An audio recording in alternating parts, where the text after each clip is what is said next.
भगवान बाबा हनुमान जी को प्रणाम, महान त्यागी बाबा जुमदेव जी को प्रणाम, परमात्मा एक। मी बाबाची सेविका ज्योती जगने प्रचार प्रसारच्या माध्यमातून शिकण्याचा आणि शिकवण्याचा पण प्रयत्न करते।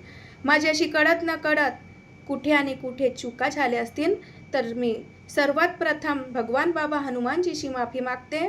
तसेच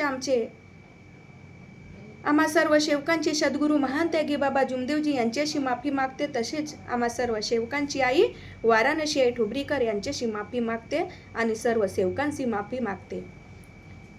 आता नवीन एक आलेला आहे, AI माध्यमातून फोटो काढत आहेत। बघा सेवकांनो, आम्हाला तर फोटो काढता नाही येत जी AI माध्यमातून, आणि कळत न कळत आमच्याशी एकात फोटो पण एक दोन फोटो पण गेले असतील तर त्याबद्दल मी सर्वांची माफी मागते। आपण ह्या मानव धर्माचे सेवक आहो, ह्या परमात्म्याचे सेवक आहो। आज आई नसते ना बाबा नसते तर आम्ही नाही असतो जी।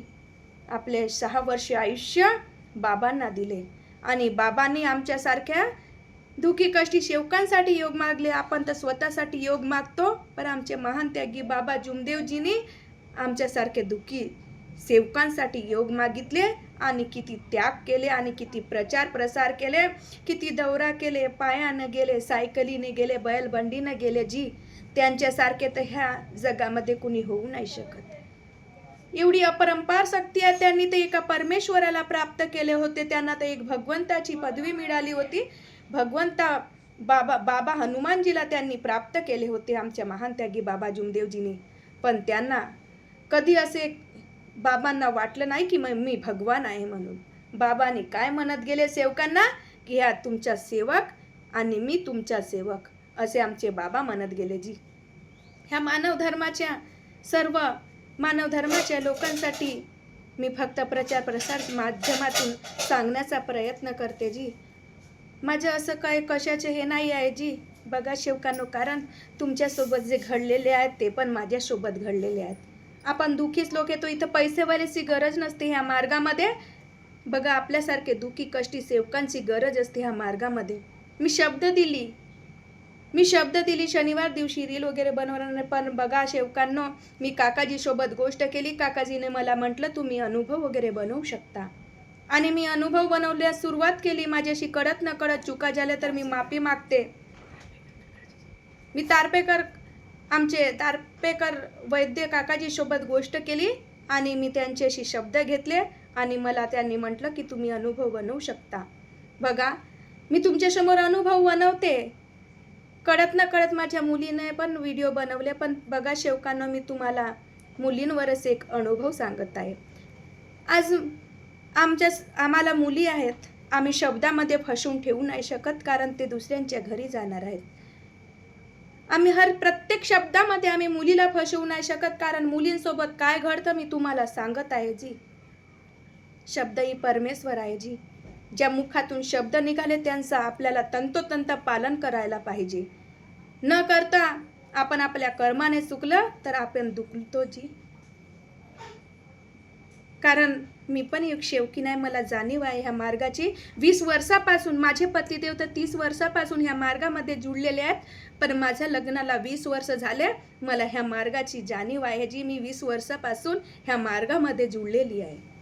अनुभवाच्या माध्यमातून 5 वर्ष झाले मी अनुभव बनवते आणि तुम्हाला सांगत असते जी। आजच मी अनुभव बनवत नाही जी, 5 वर्ष लगातार झालेले आहेत ह्या मार्गाची। एक दिवस असं नाही जात की मी अनुभव आणि व्हिडिओ नाही बनवत, कारण ह्या मार्गात मी जुळली आहे, मी सेवकीन आहे। माझ्याशी कळत न कळत याच्या माध्यमातून 1-2 फोटो पण गेले असतील तर त्याबद्दल मी तुम्हाला तुमच्या समोर माफी मागते।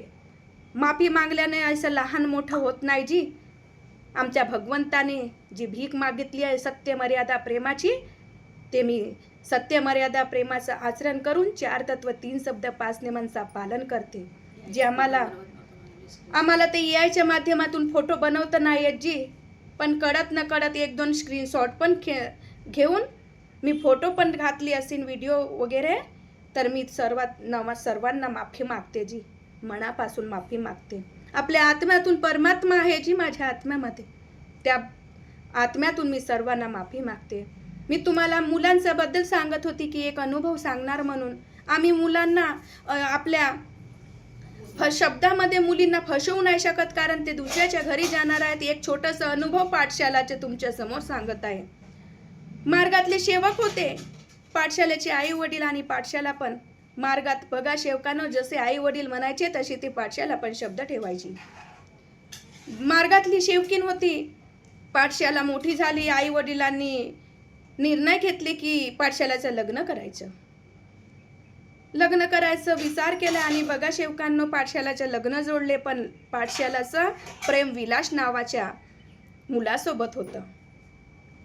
खूप रडत होती. आई वडिलांनी इकडे तर लग्न जोडून दिले आणि मी विलासरावांसोबत प्रेम करते म्हणून पाठशालाने विचार केला. आणि एके दिवशी पाठशालेने विलासरावांना मिळायला बोलवले. पाठशाला गेली आणि काय म्हणते, विलास, मी तुझ्याशिवाय राहू शकत नाही रे, मला पडून ने.